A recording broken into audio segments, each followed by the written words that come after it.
La caja de metal estaba en el fondo del ático, detrás de 2 bolsas de ropa y un ventilador roto que nadie había tocado en años. Era herrumbrosa, del tamaño de una caja de zapatos grande, con las esquinas oxidadas y una tapa que resistió antes de ceder, con un chirrido seco.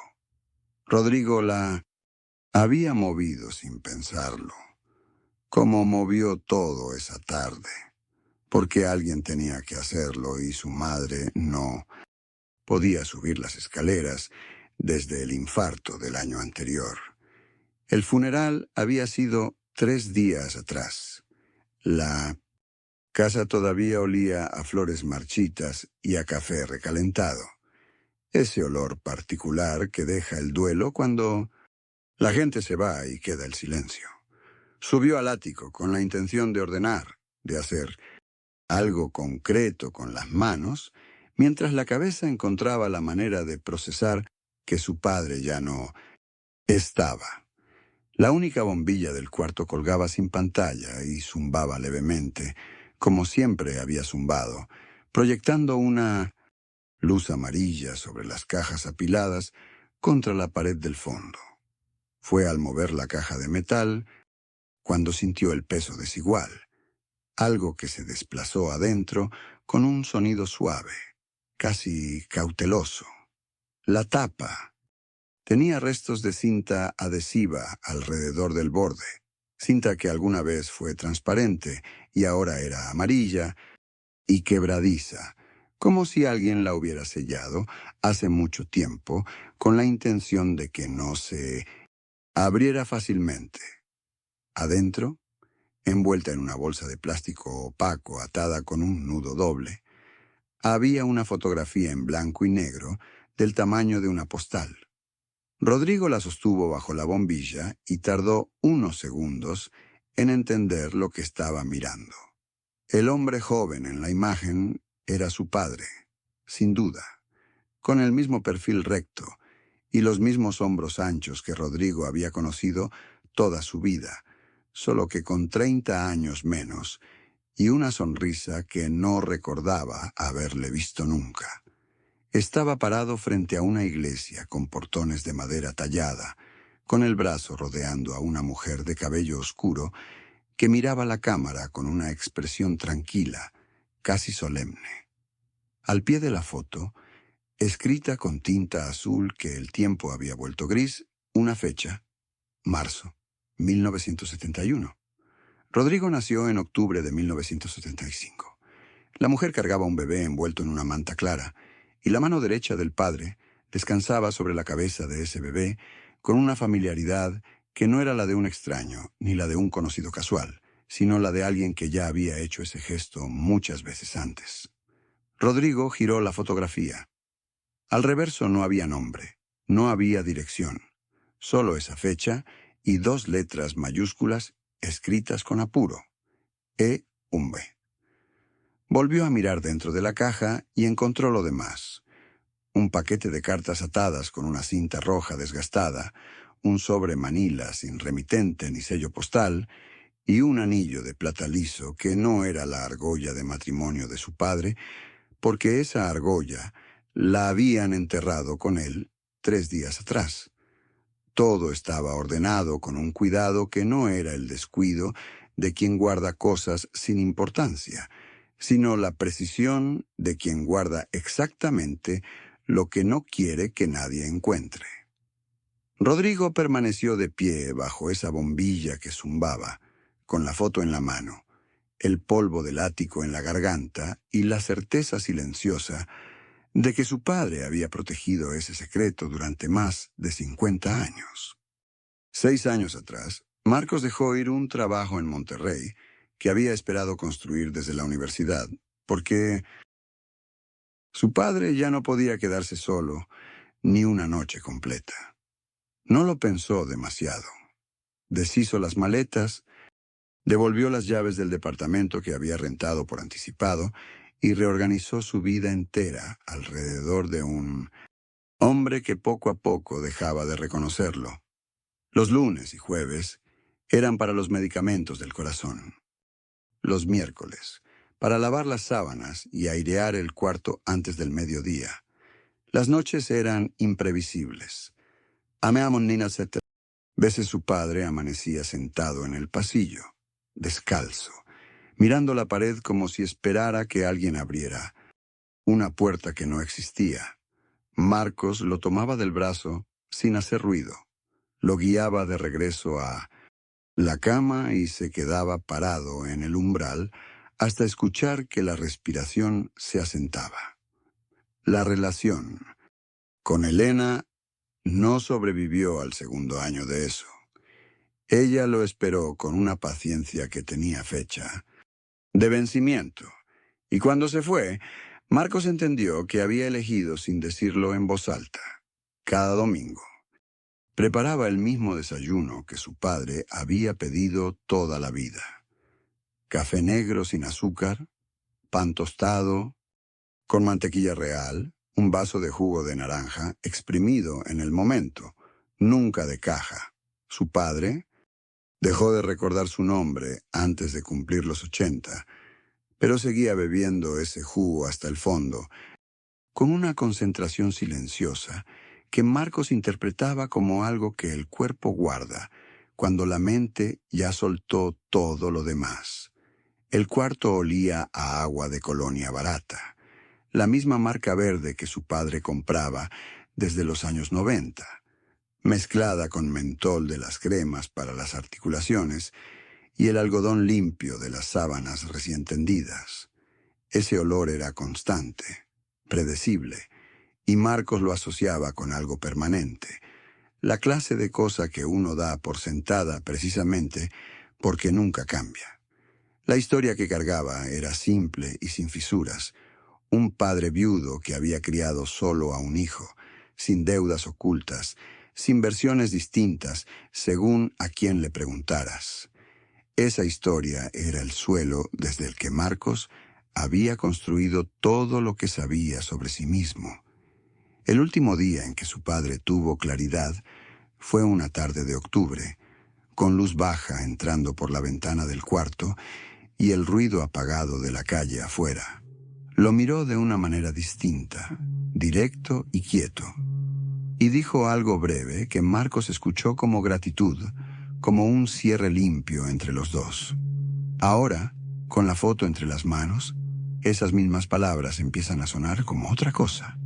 No un agradecimiento, sino algo más parecido a una disculpa anticipada por lo que todavía no había encontrado. 3 días después de encontrar la foto, el teléfono sonó con un número que no reconoció. Era una voz de mujer mayor, seca, sin preámbulo, preguntando por su padre con nombre y apellidos completos.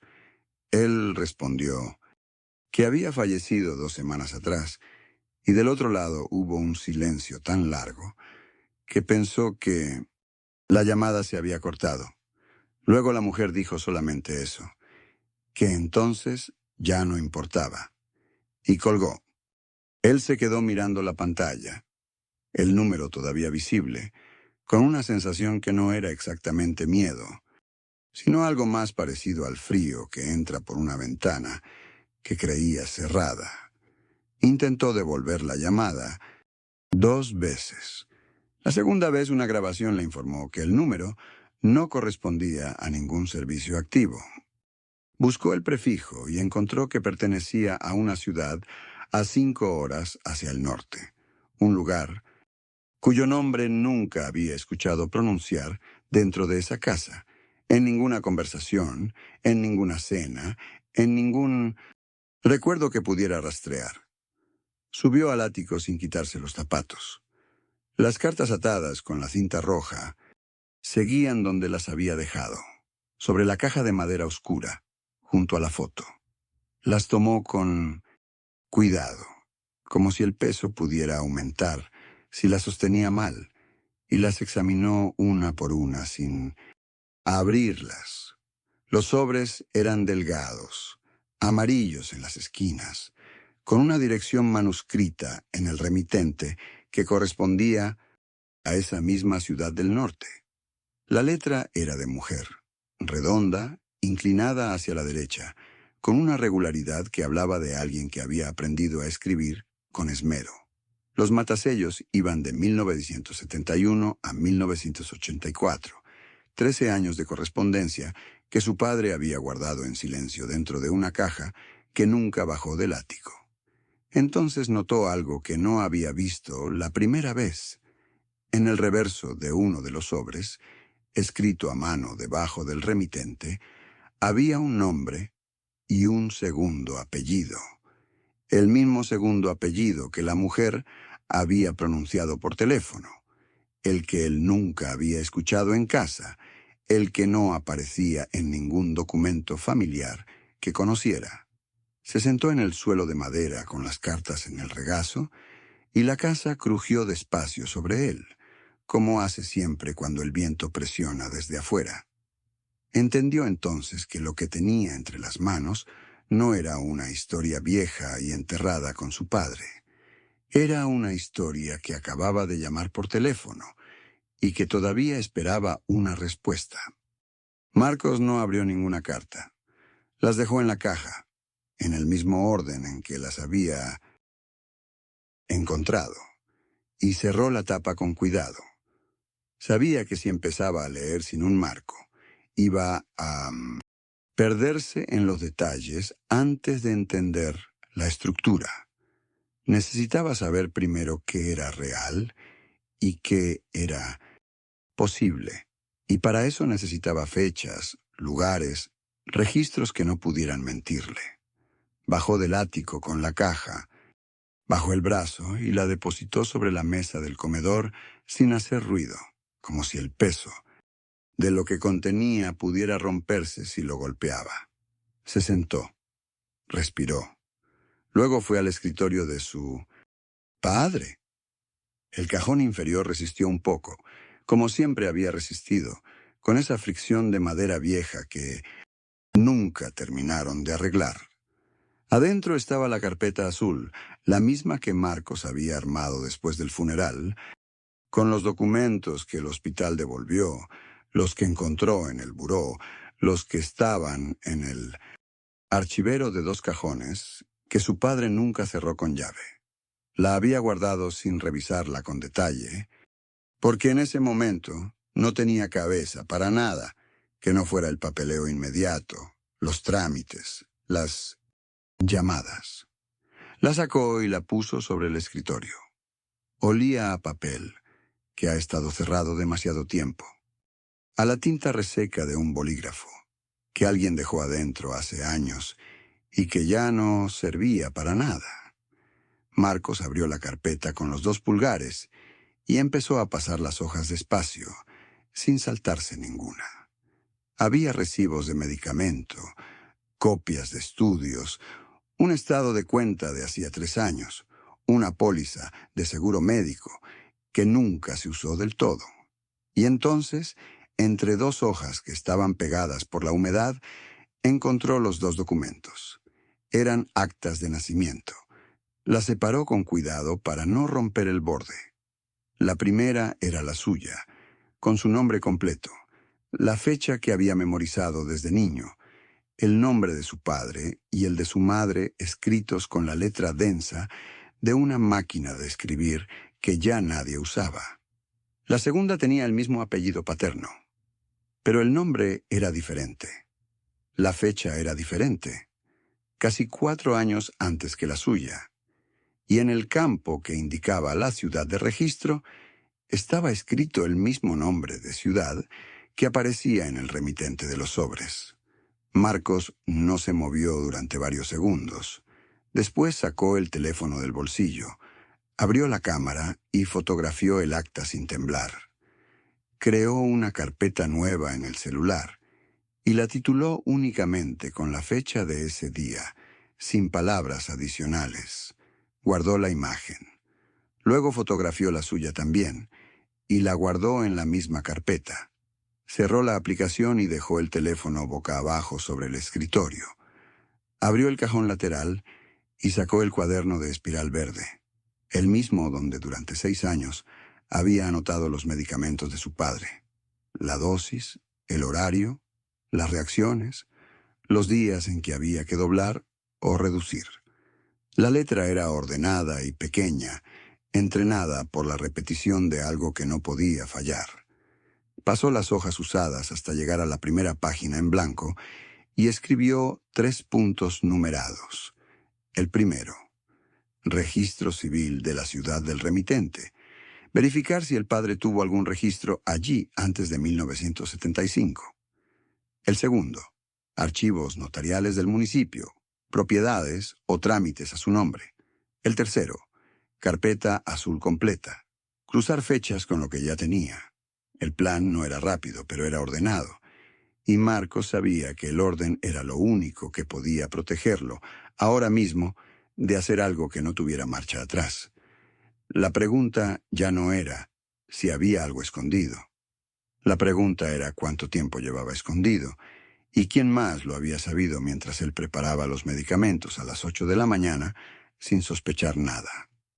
Tomó el autobús de las 7 de la mañana desde la central, con el cuaderno en la mochila y el teléfono cargado al 100%.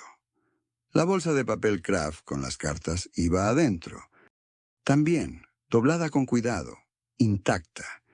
Había decidido que no las abriría hasta tener el suelo firme, bajo los pies, hasta entender el territorio antes de leer las palabras. El autobús olía a café de termo y a hule mojado. Y Marcos miraba por la ventana como si estuviera haciendo un viaje ordinario, de trabajo, sin historia. El registro civil quedaba a 3 calles de la terminal. Llegó antes de las 9, cuando el edificio todavía estaba fresco y los pasillos no se habían llenado. La funcionaria no levantó la vista cuando él dijo la fecha y el apellido.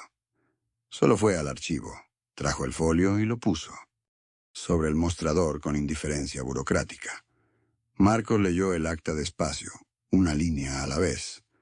El padre de Marcos estaba registrado como padre. La madre era la mujer de la fotografía. El niño se llamaba Rodrigo. El apellido era el mismo que Marcos había firmado toda su vida en formularios, contratos y recetas médicas. Sacó el cuaderno y escribió el nombre: Rodrigo. Lo subrayó una vez, con el bolígrafo apoyado con firmeza pero sin prisa. No escribió nada más al lado, ningún signo de pregunta, ninguna exclamación. Solo el nombre y la línea debajo, y luego pasó a la siguiente hoja en blanco. Eso era todo lo que necesitaba en ese momento. Continuar. Los archivos notariales estaban en un edificio distinto, a 8 minutos caminando. Marcos contó los pasos sin proponérselo, como quien necesita que el cuerpo haga algo, mientras la mente trabaja en otra frecuencia. El notario de guardia tardó 20 minutos en encontrar el expediente del año que Marcos indicó. Cuando lo trajo, olía a papel viejo y a tinta, que ya no era negra, sino café oscuro. En 1984, el mismo año del último matasellos en las cartas de la caja, el padre de Marcos había cedido una propiedad pequeña, un terreno con construcción en la periferia de la ciudad, a nombre de la mujer de la fotografía. La transacción estaba registrada como voluntaria. No había disputa legal anotada, ninguna deuda pendiente, ninguna demanda. Solo una firma y una fecha, y después silencio. El nombre del padre no volvía a aparecer en ningún registro de esa ciudad después de ese año. Marcos anotó la dirección de la propiedad, el número de escritura y el nombre completo de la mujer. Lo escribió todo con la misma letra controlada, sin apresurar el trazo. Fotografió el documento con el teléfono, encuadró bien, revisó que el texto fuera legible, guardó el teléfono. No había nada más que hacer en ese archivo. Encontró una fonda a media cuadra del edificio notarial, con manteles de hule y una televisión encendida, en un rincón que nadie veía. Pidió la sopa del día porque era lo primero en el menú, y cuando llegó, caldo de res con verduras y un trozo de elote, la miró durante un momento antes de tomar la cuchara. Comió las primeras cucharadas sin sabor, con la vista puesta en la ventana que daba hacia una calle que no conocía. Había camiones de carga, una papelería, una señora con bolsas del mercado, una ciudad entera que había existido siempre, que había seguido existiendo cada mañana mientras Marcos estaba en otra parte. Su padre había caminado por esa calle, había conocido el nombre de esa papelería, había escuchado el ruido de esos camiones, había tenido un hijo en ese lugar 12 años antes de que Marcos naciera, y ese hijo llevaba el mismo apellido desde hacía más de 50 años, en una ciudad que Marcos nunca había pisado hasta ese martes. Dejó la sopa a la mitad, no porque le sobrara el hambre, sino porque el cuerpo había decidido por él que ya era suficiente por ahora. Pagó, recogió la mochila y salió a la calle que no conocía, con la evidencia completa dentro del cuaderno y todavía las cartas sin abrir dentro de la bolsa de papel, esperando el momento en que él estuviera listo para saber lo que su padre había querido decir, o callar, o explicar demasiado tarde. Marcos compró los guantes de látex en la farmacia de la esquina antes de volver a casa, como si ya supiera que lo que iba a hacer requería esa clase de distancia. Los abrió en la cocina, se los puso con cuidado y alineó las 13 cartas sobre la mesa en orden cronológico, de izquierda a derecha, como piezas que alguien más había desordenado durante décadas. La primera estaba fechada en 1971, la última en 1984. 13 años de tinta sobre papel. Las leyó todas seguidas, en voz baja, sin detenerse, sin levantar la vista. El nombre que aparecía en cada remitente era Elena, una mujer que escribía con una letra apretada y vertical, como si el espacio en el papel también le hubiera sido racionado. En las cartas del principio pedía reconocimiento oficial, el apellido del padre en los documentos de un niño, llamado Rodrigo. Después de unos años dejó de pedir con esa urgencia y empezó a describir, como si hubiera entendido que el padre no iba a responder con palabras, y entonces decidiera que al menos quedara escrito lo que él estaba eligiendo no ver. La carta de 1979 detuvo a Marcos más que las otras, aunque siguió leyendo sin soltar el papel. Elena describía una visita. El padre había ido a esa ciudad. Había estado 2 horas en el departamento, y Rodrigo lo había esperado en la puerta con una camisa nueva. Marcos no supo en qué momento empezó a calcular la edad que él mismo tenía ese año. 4 años. Él tenía 4 años cuando su padre visitó a ese otro hijo. Estuvo 2 horas y no volvió en 3 años más. Las respuestas del padre no estaban en la caja, pero su presencia era legible entre las líneas de Elena. Dinero transferido, silencio sostenido, nunca una visita que se repitiera con regularidad, nunca el apellido en ningún documento oficial, nunca la presencia que un niño puede tocar y recordar. Marcos entendió que su padre no había cometido un error en un momento débil. Había tomado una decisión y la había renovado, año tras año, durante 13 años, con la misma constancia con que pagaba una deuda que no quería saldar de verdad. La última carta era la de 1984. Elena escribía con una calma que era peor que la rabia de las primeras. Decía que Rodrigo tenía 12 años y que ya había dejado de preguntar por su padre. Que eso era lo más grave, no la ausencia en sí, sino que el niño hubiera aprendido a no esperar. Marcos leyó esa línea 2 veces. La dobló con cuidado por el mismo pliegue original y la devolvió al sobre sin arrugarlo. Se quedó sentado frente a la mesa, con las 13 cartas apiladas en orden, la bombilla de la cocina zumbando, con ese sonido bajo que nunca había reparado nadie.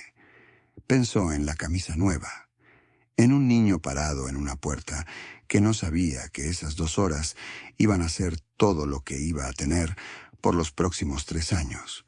Mientras ese niño aprendía a dejar de preguntar, Marcos crecía en esta misma casa creyendo que era el único hijo de un padre que lo había sacrificado todo por él.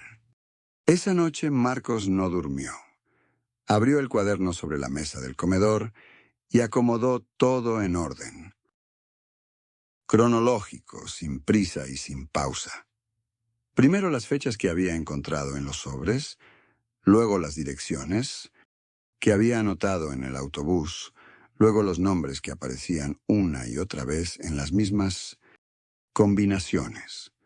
Escribía con letra pequeña y pareja, la misma con la que de niño copiaba las tablas de multiplicar. Cada línea que trazaba era un hecho comprobado, no una suposición, y esa diferencia le importaba más que cualquier otra cosa en ese momento. A la 1 de la madrugada tenía 2 páginas completas. A las 3, 4. La historia de su padre cabía en 4 páginas de letra apretada y cubría 40. Y 2 años de omisión deliberada, contados desde el año en que Marcos nació. No era una historia complicada. Era una historia simple, sostenida durante décadas, con la misma herramienta, el silencio. Cuando terminó de escribir, cerró el cuaderno y se quedó sentado frente a él, sin abrirlo de nuevo, como quien sella un sobre que ya no puede desellar. Después se levantó, caminó por el pasillo oscuro hasta el cuarto de su padre y empujó la puerta con 2 dedos. El cuarto olía a agua de colonia barata y a mentol, el mismo olor de siempre, el mismo de los domingos de infancia, cuando su padre se afeitaba frente al espejo del baño, con la puerta abierta. Se sentó en el borde de la cama, sin encender la luz, y esperó a que los ojos se acostumbraran a la oscuridad.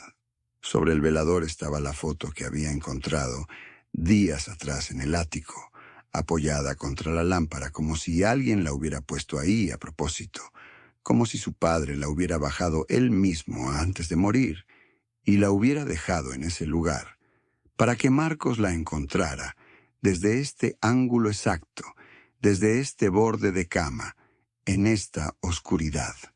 La miró un momento largo. Después la giró boca abajo sobre el velador, se puso de pie y volvió al comedor a esperar que amaneciera. Llegó a la casa de su tío Ernesto a las 10:15, cuando el sol todavía pegaba, bajo y largo sobre el jardín del frente. Tocó el timbre una sola vez y esperó con las manos quietas a los costados, la mochila colgada en un solo hombro. Ernesto abrió la puerta en camiseta, con cara de quien no esperaba visita, y lo hizo pasar sin preguntar nada todavía. Marcos entró, miró, el sillón de siempre, el televisor encendido sin volumen, el olor a café quemado que impregnaba cada rincón de esa casa. Se sentó en el borde de la silla frente a la mesa del comedor y puso el cuaderno sobre la superficie sin abrirlo, solo dejándolo ahí, visible. Ernesto se sentó despacio, cruzó los brazos, y en ese gesto Marcos leyó algo que ya conocía: la guardia levantada antes del primer golpe. Sacó entonces la fotocopia del registro civil, la deslizó por la mesa con 2 dedos, despacio, sin decir una palabra todavía. Ernesto la miró, luego miró a Marcos, y en su cara apareció algo que no era sorpresa, sino reconocimiento tardío, el gesto de quien sabe que el momento llegó. Marcos abrió el cuaderno. En la página con las fechas anotadas, las puso frente a él con el mismo control con que Se pone una carta boca arriba en una mesa de juego. No alzó la voz, no golpeó la mesa, no necesitó ninguna de esas cosas porque las pruebas hablaban con una calma que él nunca hubiera podido sostener solo. Ernesto bajó la vista al cuaderno, luego a la fotocopia, y sus hombros se dieron hacia adentro como si algo dentro de él terminara de soltarse. Marcos esperó, con las palmas planas sobre la mesa y la mirada fija, porque ahora el silencio era suyo y sabía exactamente cuánto podía durar. La voz de su madre se quebró en algún punto, entre la negación y el llanto, y después no hubo más palabras. Marcos escuchó cómo ella se sentaba en la silla de la cocina, ese ruido familiar de madera contra loseta que había oído toda su vida. El silencio que vino después no era vacío, era denso, lleno del peso de lo que acababa de nombrarse en voz alta por primera vez. Su madre no intentó explicar ni justificar. Tampoco pidió perdón de inmediato, y esa ausencia de palabras le dijo más que cualquier argumento. Marcos se quedó de pie junto a la ventana, con las manos dentro de los bolsillos del pantalón, mirando el patio que ya no reconocía del todo. El naranjo seguía ahí, con sus frutos pequeños y verdes, indiferente a todo lo que acababa de derrumbarse adentro de esa casa. Había algo extraño en que el mundo físico continuara igual, mientras algo esencial se reorganizaba sin remedio. Él respiró el olor a café viejo en el aire y sintió que ese aroma nunca volvería a significar lo mismo que antes. Su madre lloraba sin hacer ruido, con los hombros encogidos sobre la mesa, como si tratara de ocupar menos espacio. Marcos no se acercó. No era crueldad. Era que sus piernas, simplemente, no encontraban la dirección correcta todavía. Sacó el cuaderno de la mochila y lo puso sobre la mesa. Abierto en la página, donde había anotado los nombres y las fechas, y esperó. Marcos salió de la casa de su tío Ernesto, con el sobre de documentos bajo el brazo y el paso más firme que en semanas. Esa tarde, de regreso en su apartamento, abrió la gaveta donde guardaba los recibos del banco y los puso sobre la mesa junto al cuaderno. Hizo 2 columnas en una hoja en blanco, lo que era suyo antes, lo que quedaba ahora. El bolígrafo rayó el papel con más fuerza de la necesaria, pero siguió escribiendo. Llamó a su abogada, Laura, sin ensayar lo que iba a decir, y le explicó todo en orden, sin saltar fechas ni suavizar hechos. Escuchó sus instrucciones, las anotó punto por punto y cuando colgó, preparó café y lo tomó de pie frente a la ventana, mirando la calle sin ver nada en particular. Después sacó 3 cajas de cartón del closet, las mismas que había usado cuando se mudó 5 años atrás, y empezó a separar lo que pertenecía a la historia compartida de lo que era solamente suyo. Una camisa doblada, un libro con su nombre en la primera página, una planta pequeña que él había comprado solo. Cada objeto que ponía en la caja era una decisión, no un gesto sentimental. Al final del día tenía una lista de trámites, un turno, con el abogado para el martes, y 3 cajas ordenadas junto a la puerta. Se sentó en el suelo con la espalda contra el sofá, las manos todavía oliendo a cartón y polvo, y respiró hondo una sola vez. No era alivio lo que sentía, pero tampoco era el mismo peso de antes. 3 semanas después, Marcos dejó de buscar la foto cada mañana antes de desayunar. Seguía guardada en el cajón de su cuarto, entre una factura vieja y un manual de instrucciones que nadie había leído, pero Ya no la sacaba. El café lo preparaba distinto, sin apuro, sin revisar el teléfono mientras esperaba que hirviera el agua. Era un cambio pequeño, casi imperceptible, pero él lo notó el día que lavó los platos después de cenar sin que nadie se lo pidiera. No porque hubiera resuelto algo, sino porque el peso de cargar la pregunta todo el tiempo había empezado a soltarse solo.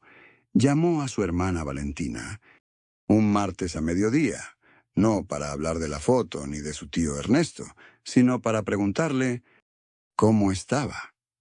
Ella tardó un momento en responder, como si la pregunta la hubiera tomado desprevenida.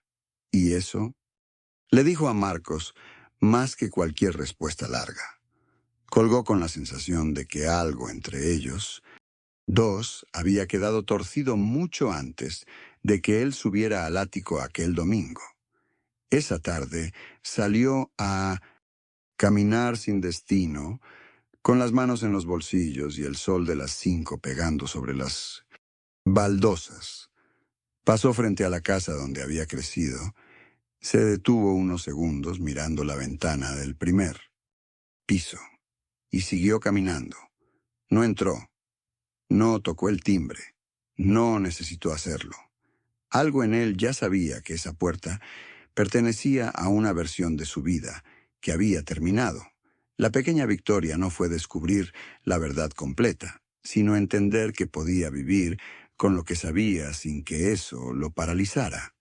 Y esa noche, por primera vez en semanas, Marcos durmió sin dejar la luz del pasillo encendida. Marcos llegó a casa pasado el mediodía, con el cuaderno bajo el brazo y una sensación extraña en el pecho, no de alivio, sino de peso soltado. Entró por la puerta trasera, la misma que usaba su madre cuando volvía del mercado con las bolsas pesadas y los zapatos sucios de tierra. Dejó el cuaderno sobre la mesa de la cocina y se quedó parado frente a él sin abrirlo, como si ya no necesitara leerlo más.